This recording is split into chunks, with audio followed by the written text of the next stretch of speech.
It's Wednesday, right? Yes. Okay.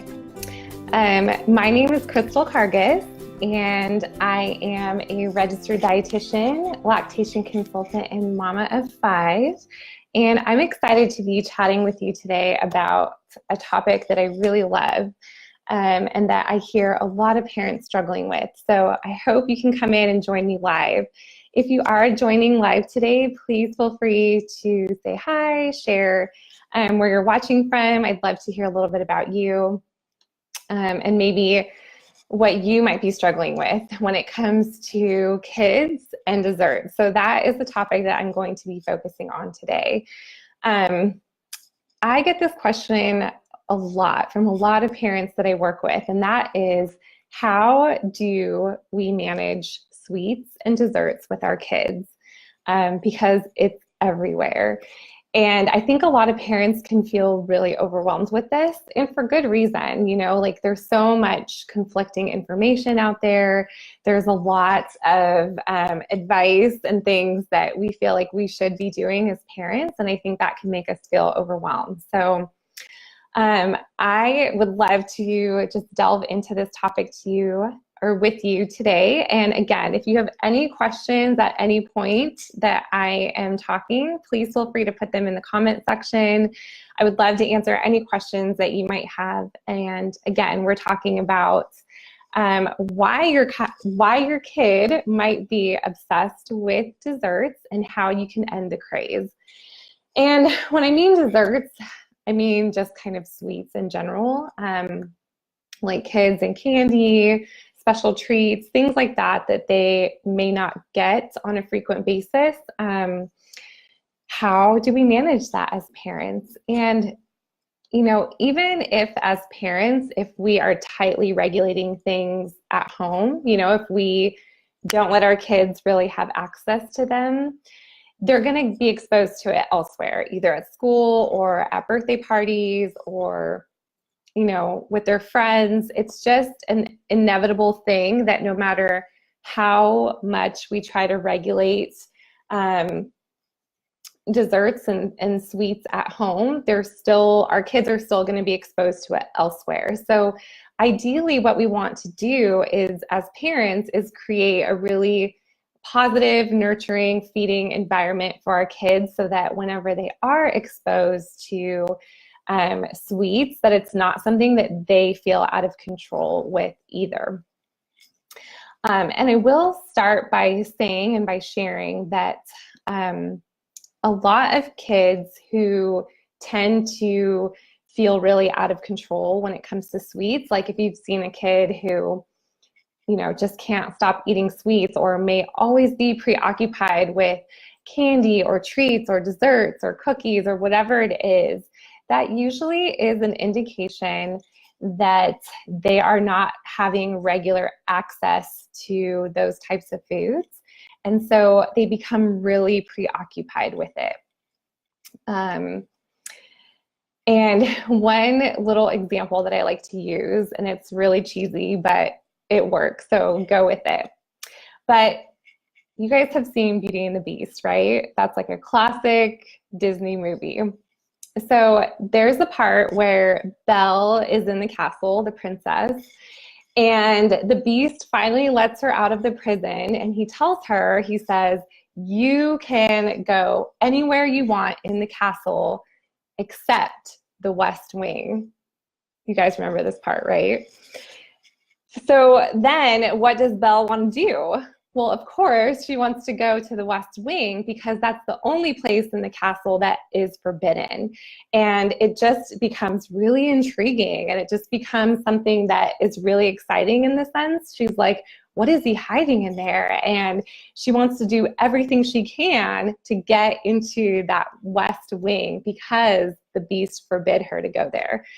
And I know this is a super cheesy analogy, but if you think about it, kids are kind of the same way. And actually, as adults, we're the same way too, where whenever something becomes forbidden, it all of a sudden will become even more enticing and exciting and interesting. And we become preoccupied with things that we are forbidden from, if that makes sense. So kids are really the same way, especially when it comes to sweets and desserts and candy and all of that. So the minute a child feels like they're forbidden from having those types of foods, they are just going to become super preoccupied with it. They're going to look for it. They're going to try to find it. And, you know, I've worked with some families and parents where they've seen their child hiding or hoarding some of these types of foods, and it may mean or be that they just don't have regular access to them, and they feel like it's a forbidden thing, if that makes sense. So when something becomes forbidden, we feel like we have to become more secretive about it. We have to hide certain things. And so that is something that might set up a child to then become more preoccupied with sweets and desserts and candy and all of those things. So that is one thing just to start with, like to ask yourself, you know, how does your family do sweets? How does your family approach desserts? Is it something that is forbidden? Is it something that your kids are not allowed to have or don't regularly get access to? If so, that may be making them a little bit more preoccupied with getting those treats. And the danger with that is that children who don't have regular access and exposure to eating a variety of different foods, including sweets and desserts, like I said in the beginning, like they're going to have access to those in different places that we as parents won't have control over. So that might be school, that might be a special event or a birthday party. And what will happen is they tend to go overboard in those times. So in the times that they do finally get access to it, and we as parents aren't preventing them from having, you know, cake or ice cream or their favorite treat, kids who don't regularly eat those things tend to go overboard when they finally do have access to them. So, you know, how then can we as parents make it something where treats and desserts and sweets aren't something super special, that it's just something that your child can enjoy but not feel obsessive about? So if you're listening, let me know if any of these things resonate with you. I would love to hear kind of where you're coming from and what are some things that maybe you see or struggle with in your child.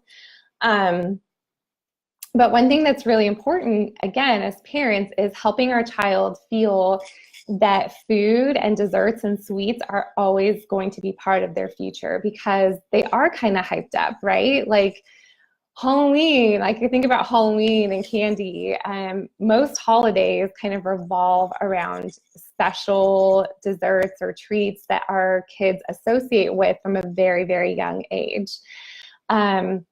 And so what we want to do is help them not feel as chaotic around it. We want them to feel more neutral about it, so that when they do have access to those things, that it's just kind of like, oh, whatever, like this is something that I've had before, and I don't need to, you know, what I like to say, feast or famine. Like we don't want to create a mindset of foods or desserts being feast or famine with our children. And what that means is, if they're not having regular access to it, which is what I call a famine, then when they do have access to it, it's going to be feast, kind of overboard. And I just want to preface a lot of this by saying too that I totally understand how this feels as a parent. I feel like it's everywhere, right? Like you can go to a doctor's office and there'll be like a big tub of candy. You go to the store, you know, kids are seeing candy and sweets and treats everywhere. It's definitely, there is like a marketing ploy behind it, because big corporations and companies know like this is a sellable product to kids. And so I definitely understand the overwhelm that's out there. It can be really almost scary for a parent. And of course, as parents, we want our children to grow up to be healthy. We want them to be, you know, contributing adults and functioning well. And nutrition is definitely a big part of that. But what we have to step back and understand is that if we try to control things too tightly, our children by nature are going to rebel against that. So especially when it comes to food and desserts, especially in sweets and treats, we definitely want to make things more neutral so that they don't feel like, again, that fasting or famine mentality, you know, where they can eat something like a cookie and feel good about it. So one thing, and this is where I want to make sure I clarify. So, you know, does this mean that your child should just have free range access to desserts and candy and treats whenever they want?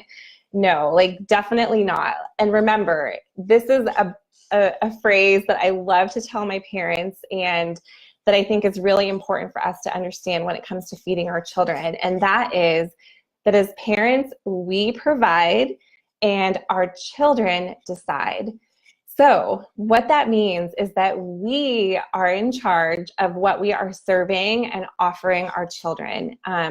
Otherwise, food will just become way too chaotic. If our kids are constantly dictating like our menu and what we should feed them, then food will just be like all over the place. And that's just not a realistic approach to take. And again, that can make food really chaotic for kids. So what we want to do is we want to be the ones that are deciding what we're providing to our children, but we want our children to decide what they want to eat and how much they want to eat from what we're offering them.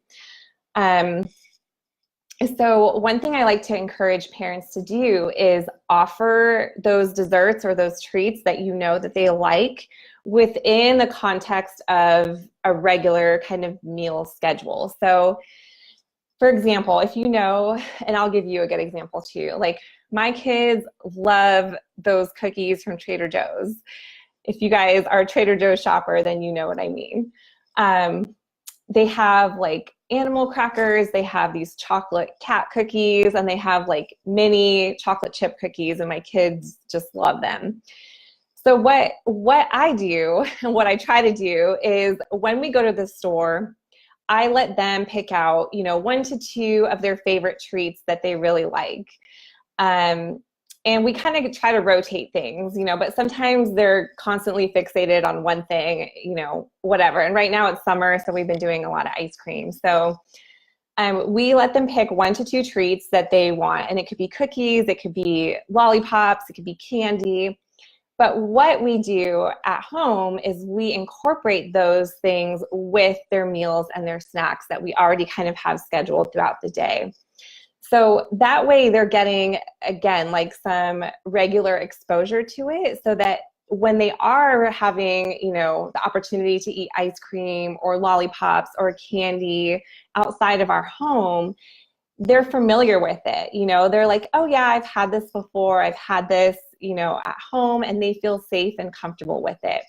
Whereas if they're not getting that exposure to those foods within your own home, if they're all of a sudden being offered cake or ice cream or candy, it's just going to become this really big deal, and they're more likely to overeat those foods at that time.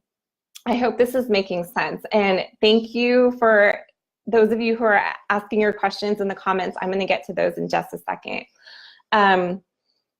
So again, like letting your child kind of be part of the decision making of what treats you want to have in your home, but you being the one to dictate, okay, it's snack time.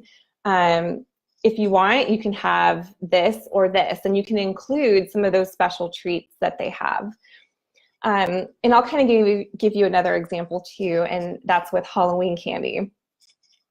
My kids love Halloween, like love. And definitely candy is a big, big part of that because it's exciting. It's like, oh my gosh, I have this huge, you know, thing full of candy, and that's not something that they get all the time. But I think it's really important for us as parents to be more neutral. When our kids start to see us like getting stressed or anxious around them having desserts or sweets or candy, they're going to pick up on that. Our kids are so smart. They're going to pick up on that, and it's going to become more of a power struggle. Whereas if you are more neutral and you're just super chill and relaxed about the fact that they have, you know, a pillowcase full of candy, which I know can be really stressful. But if your child sees you more neutral around that, then that's definitely going to be helpful for them. So one thing that I encourage parents to do is, you know, really kind of examine your language and your actions around desserts and sweets and treats, because that is going to make an impact on how your child relates then to those foods too. So, you know, for example, if it's part of your language to say, you know, and again, I'm not saying these things to make anyone feel bad, and I just want this to be hopefully something that is educational and helpful for you. And a lot of these things I'm sharing from experience. So if your child hears you say things like, you shouldn't eat that, that's bad for you, or that has too much sugar, you shouldn't be eating that. Again, that is demonizing those foods and making it something that is going to feel unsafe for them. And that plays into making those desserts and treats really chaotic for them. And so we want to be careful and watch kind of our language and how we're talking about food, the things that we're saying to our children when it comes to sweets and treats and desserts. How are we talking to them? How are we relating to them? Because the more neutral language you can have with your kids, the more it's going to help them understand that those foods are actually okay, that it's okay to have candy, it's okay to have ice cream, and they're not going to feel as chaotic around those types of things. Another thing is not just your language, but also we give a lot of nonverbal cues to our children too. So I know I've been guilty of this for a lot of different things, but you know, sometimes we won't say things directly to our kids, but if they do something, we like react in a certain way that they pick up on. So that could be like giving them the look, you know, when we see them, I don't know, having a second helping of cake or ice cream, and maybe we don't want to say something, but we want them to know that we're not okay with that. So sometimes we give them, you know, the look. And I know, Steph, you're saying so guilty of this. And I think all of us as parents have done this, where it's like, we may not want to say something to them, but we're trying to communicate a message to them. So this is where I just encourage parents to just take a step back and ask yourself, like, how do you feel around sweets and desserts? Is it something that you feel uncomfortable with? Is it something that you feel like you have a hard time with yourself? And if so, that's a really important thing to examine, because that's going to come out in how you feed your own children. Now, a lot of this comes from a place of fear. And again, kind of going back to what I was saying, where as parents, there's so much information out there that is very fear-mongering. And what I mean is, you know, we're told all these different things, like if your kid eats too much candy, they're going to become obese, or they're going to be really unhealthy, or they're going to get diabetes.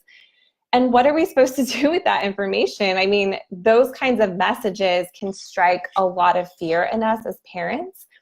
And a common reaction is to want to then control everything. So it's like, okay, I don't want my child to get to that point. So if I have a really tight rein on what my kid is eating, and, you know, the snacks and the treats and the desserts that they're getting, if I can really tightly control that, then maybe my child won't get there.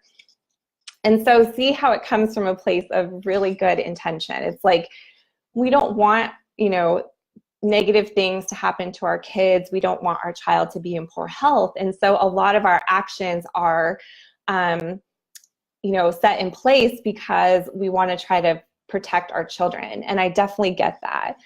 And so I think it's really important to understand too, like a lot of these things that we do as parents, like they come from a place of good intentions. I don't want you to feel bad about yourself or feel like I'm screwing my child up. Like, you know, a lot of this knowledge is not conventional. I will say that. Like most messages out there are telling you, like, you shouldn't give your child sugar, you shouldn't give your child treats, like only give your child dessert once a week or whatever. Like there's so many rules and it literally becomes impossible to keep up with. And that's what makes us start to feel overwhelmed.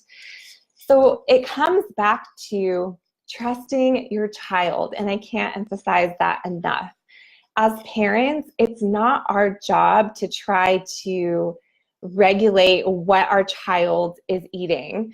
I mean, it's our job to make sure that we're offering them balanced meals and we're offering them a variety of different foods in a really safe and nurturing environment. But it's not our job to control what our child is deciding to eat or how much they're deciding to eat.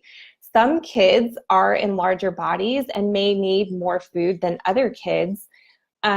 And that's okay. And I think sometimes as parents, when we have a hard time trusting our child's ability to eat desserts or sweets or whatever it is, that may be a reflection that we might be having a hard time trusting ourselves, either with eating or other things. So I think it's really important to kind of reflect on that and think, is there something in here that's playing a part of this? And I have a little guest now with me, so thanks, Bella. That was my son, John. And that's real mom life. That's being a mom of 5 kids. So back to what I was saying, we can trust our kids to eat how much dessert or treats or whatever it is that they're wanting, in order to satisfy them. And sometimes that might be different than what we think they might need. So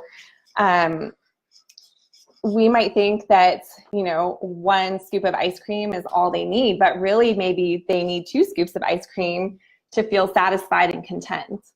And I have a kind of a little story about this too. So my now 6-year-old, I remember, I think she was 2 or 3, I can't remember, and we were at some kind of party or family function that there was cake, that we were having cake.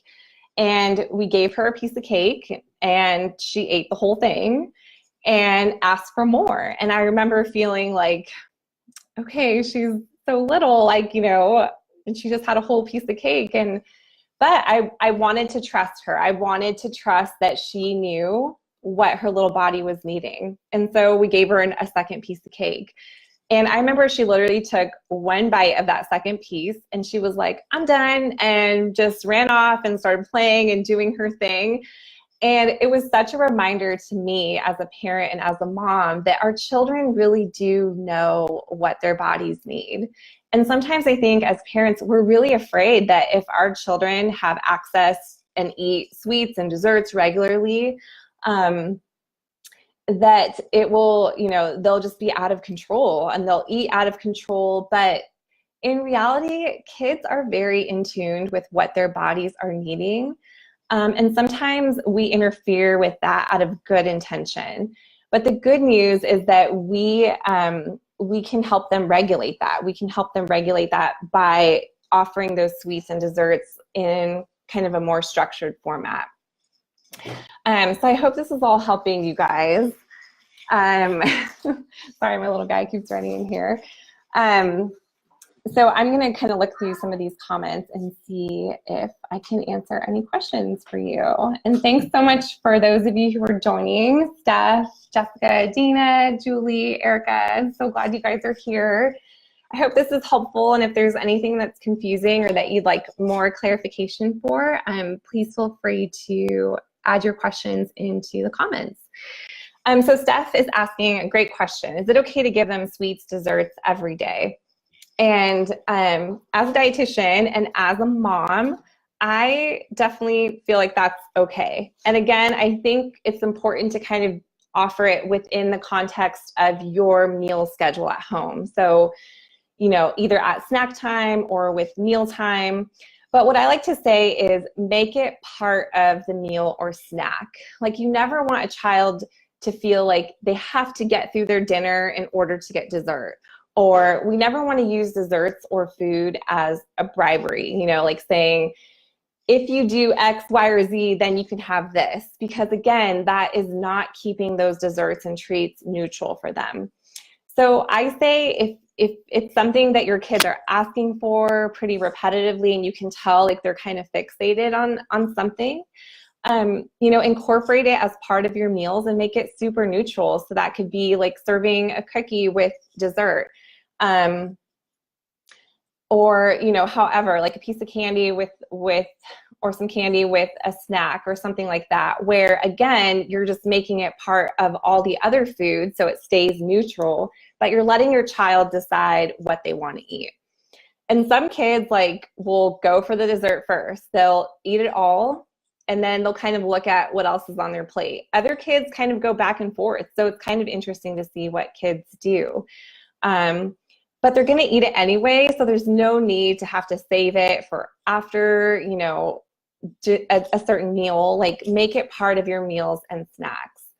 I hope that helps answer your question a little bit, Steph.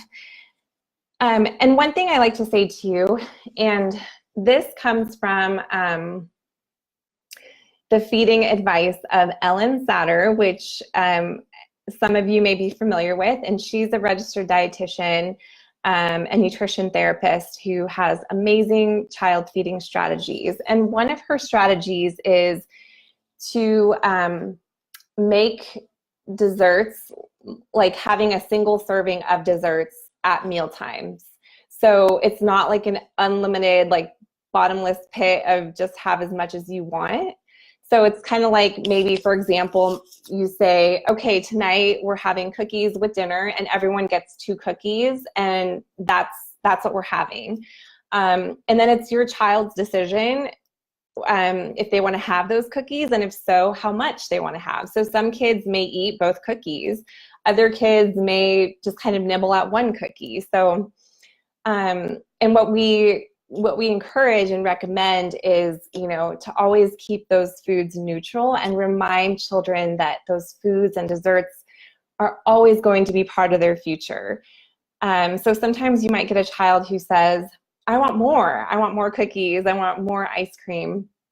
And, again, it's your job as a parent to kind of regulate that, but I try to avoid saying like a straight no to my kids when it comes to wanting more desserts. Like, what I like to say is, we can have more of that tomorrow, or we can have more of that with the next meal. And sometimes we have to do that if our kids are really fixated on something.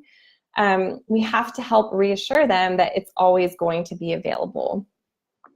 I hope that helps a little bit. Okay, I am just going to read through some of these questions really quick. So Juanita, thank you. You're asking a great question. You say your kids don't typically go overboard at events that offer sweets, but I'm concerned about the constant want of sweet at home. Also, don't want to create a complex of having to think about regulating sweets at home all the time. Wonder if you have any ideas on how to approach regulating at home. Yes, that's a great question. I think definitely, again, it is, I know we don't want to feel like the candy police, right? Like, we are moms, we don't want to feel like I'm the police of sweets and treats. So again, it kind of comes back to your language and how you're talking about it. Sometimes kids are asking consistently for sweets and treats, and I think it's important to kind of look at it and ask yourself, like, have they been allowed to have something? Other times kids are just really preoccupied with it because, again, there's so much hyper focus for kids on desserts and stuff. So I would encourage to kind of plan in your mind when you're going to offer those things to your kids. So maybe they will know, like, okay, at snack time, we're going to have ice cream, or we're going to have some candy with dinner tonight, or something like that. And I think if you can communicate that to them in a really neutral way, they understand, okay, it's coming, or it's going to be, it's going to be part of my future again. Sorry, I'm just rereading your question. And, I think too, it's helpful to help them or allow them to be involved in the process, so that they don't feel like things are being hidden from them or they're having restricted access to certain things. So I know like some parents will like hide their kids' Halloween candy out of sight so that they don't access it. But I think it's important for kids, this is just an example, like to be able to see like there's cookies in the pantry or there's my bucket of candy. Because again, when it's hidden or restricted, it creates that feeling of this is forbidden, and therefore it becomes more intriguing and I'm more preoccupied with it. But like, for example, we would keep like a bucket of candy in the pantry, and when it's snack time, I then tell my kids, okay, you can get the candy bucket down. You guys can pick, 4 or 5 pieces or whatever, something like that, so that it gives them structure within that context. I hope that's helpful, Juanita, but if I can answer or clarify anything further, just let me know. Let's see.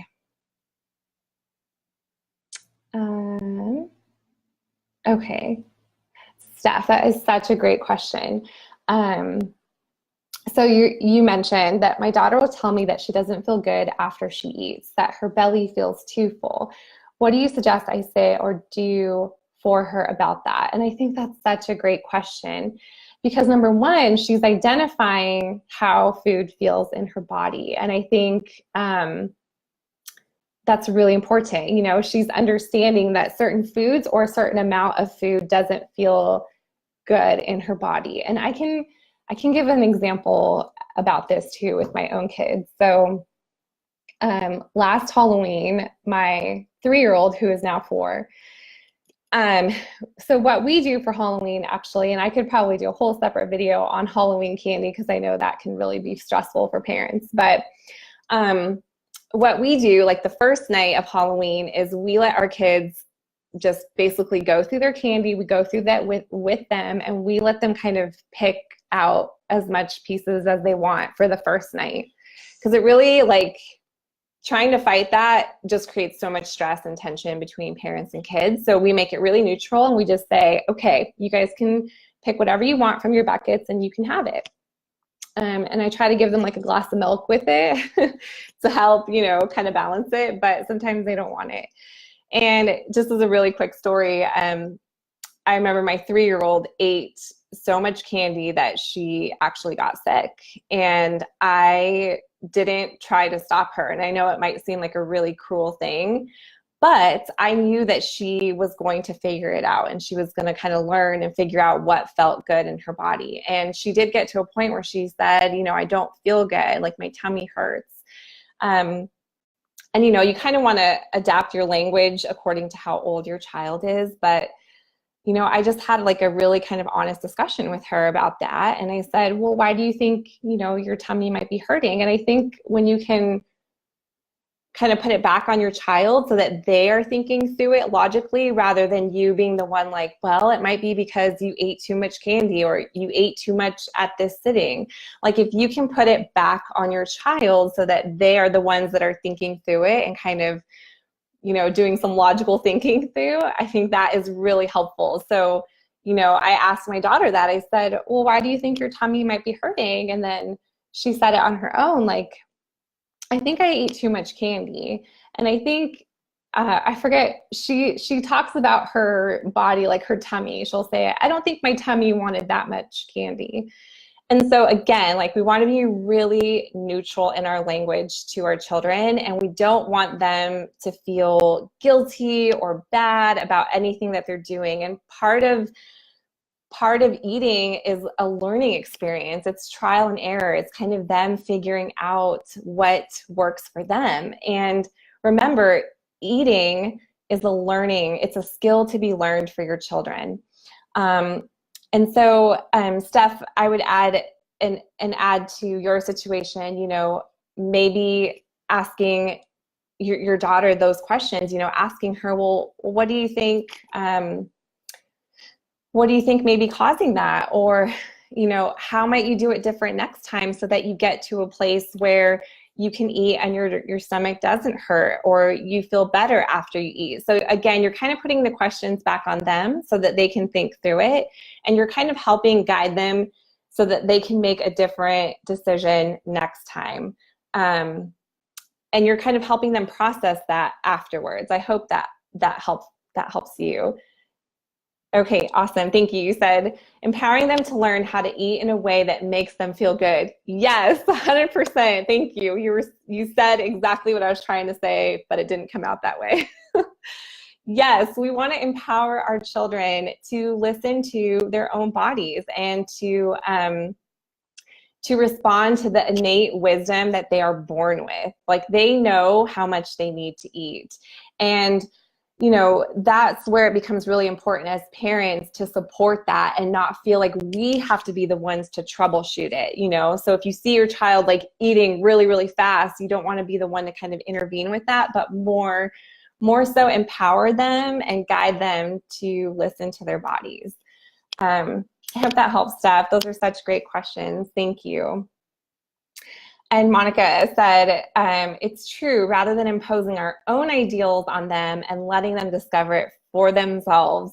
Amen. 100%. Yes, that is exactly what I encourage parents to do is, we are coming into this feeding relationship with our child with all these ideals and kind of predisposed ideas of what we think their eating should look like. But we have to remember as parents that might not be what our child wants or needs. Like, they are their own person, they are in their own body, and all we can do is support and empower a positive feeding relationship. So thank you, ladies. I hope that's helpful. I'm just going to come back here and see if I can answer any other questions. Okay, so Steph, you're asking with food, they need to be able to say how much they need, but with desserts, is it okay to say we're having 2 cookies with dinner? If you want more, we can have more tomorrow. Is that right? Yes. I hope that I explained that right, but that is spot on. So again, like, we're the ones deciding, whether or not we're offering dessert with a meal, and if so, like, how much we're offering. But typically with meals, I, like to tell my children, like, basically they learn and they understand that whatever dessert is served with dinner, like, that's what everyone's getting. And I make it equal. We have 5 kids, and our youngest, she's 5 months, so she's not eating yet, but I make desserts pretty equal between all our 4 kids. Number one, it's always like, did she get more than I did? And I don't want to deal with that. So I always give everyone equal amounts of dessert. And I think that's really important for kids to see too. And what we do at that point is just let them kind of decide how much of it they want to eat and whether or not they want to eat it. And if they finish all of it and they're like, I want more cookies, but there's still dinner on the table, again, try to keep your language neutral.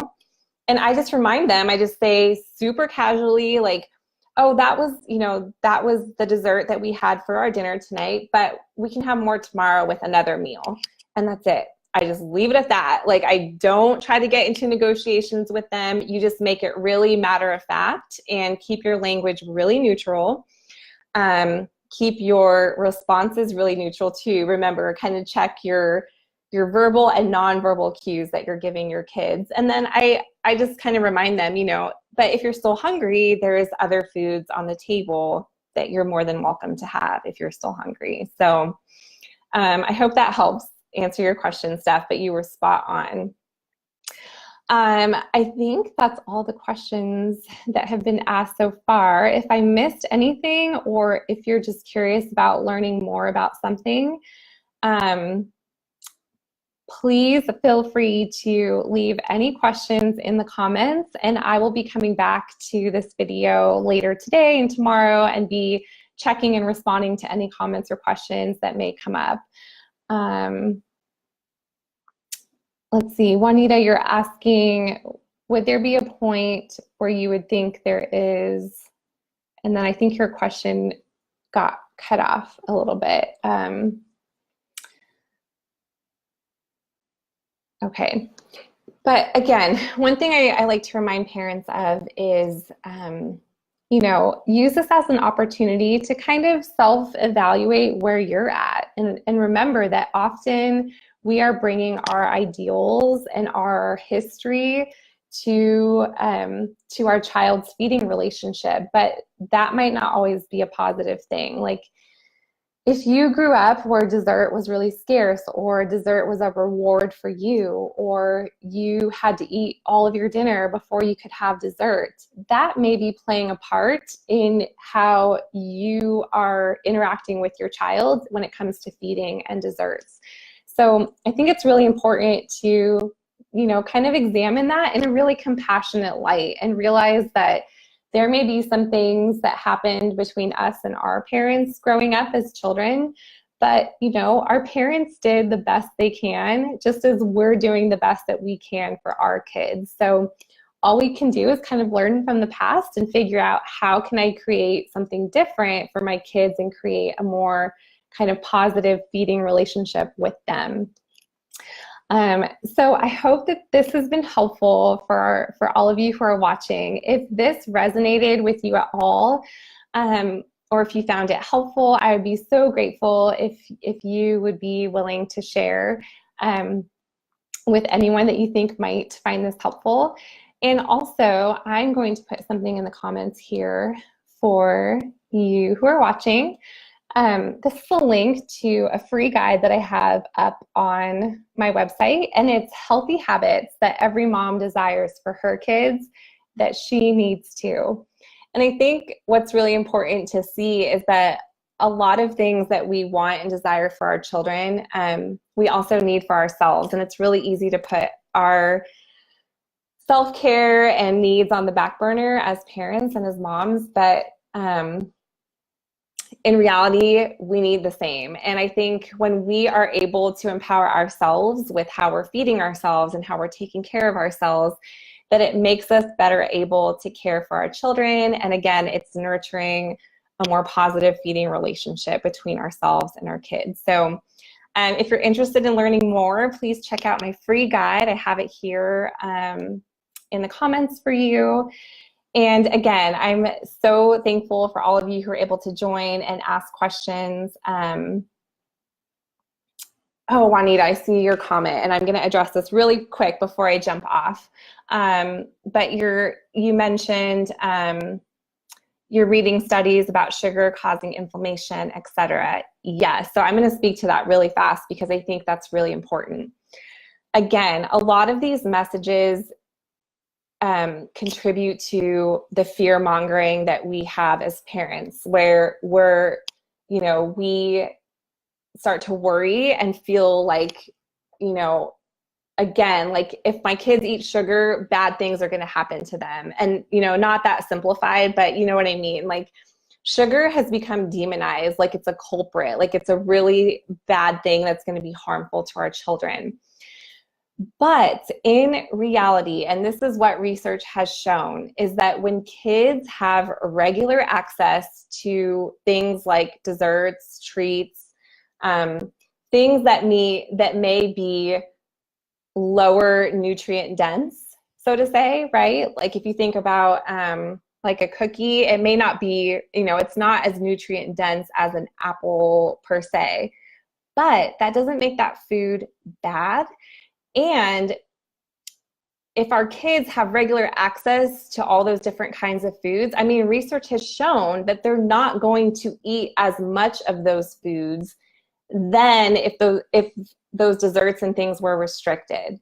So if you have two children, I'm just giving kind of like a really generic example. And if one child has all those desserts and sweets and treats restricted, where they're not allowed to eat them, they don't regularly have access to them, they're not allowed to like participate in, birthday cake or whatever. These are very extreme examples, but I'm just trying to help you better understand this picture. And then if you have another child who gets kind of regular access to those things within, structured meals and things like that, the child who is restricted is more likely to eat more of those foods and overeat those types of foods as an adult compared to a child who has grown up having more kind of neutral access to them. Does that kind of make sense? So really, you are helping your child with their health by helping them have a neutral relationship with food, including sweets and treats, candy, all of that. Because when a food becomes demonized, it becomes something more chaotic for them, and they're not going to learn how to eat those foods with other things that they might enjoy. I hope that helps a little bit. Juanita, I know that's a really valid concern, and I feel like we see that a lot as parents. Like there's always something coming out saying such and such food is bad, you shouldn't let your kids eat this, but it's more unhealthy for your child to have a poor relationship with food than any other food that they might eat. So, you know, if they're having cake every once in a while or cookies, or you're letting them have candy with their meals and things like that, they're going to actually eat less of those foods than if those sweets were restricted. So I hope that helps a little bit. All right, guys, I am so grateful that you were able to join, and you can see my little guy coming here. Do you want to come say hi? This is my son, John. Can you say hi, Bubba? Hi. Hi. Anyway, we're so grateful that you guys could join in the conversation. And again, if you have any more questions, feel free to stick them in the comments, and I will be sure to come back and address them later. But I just want you guys to feel encouraged and know that you are doing an amazing job raising your kids. I know it's not easy. We are not usually prepped with all of this information, right? Like this type of knowledge is not readily accessible. And so just know that you're doing a great job and be empowered to raise your kids. And here comes my little one with a bag of cereal. So that means it's lunchtime. All right, guys, have a good day. Bye.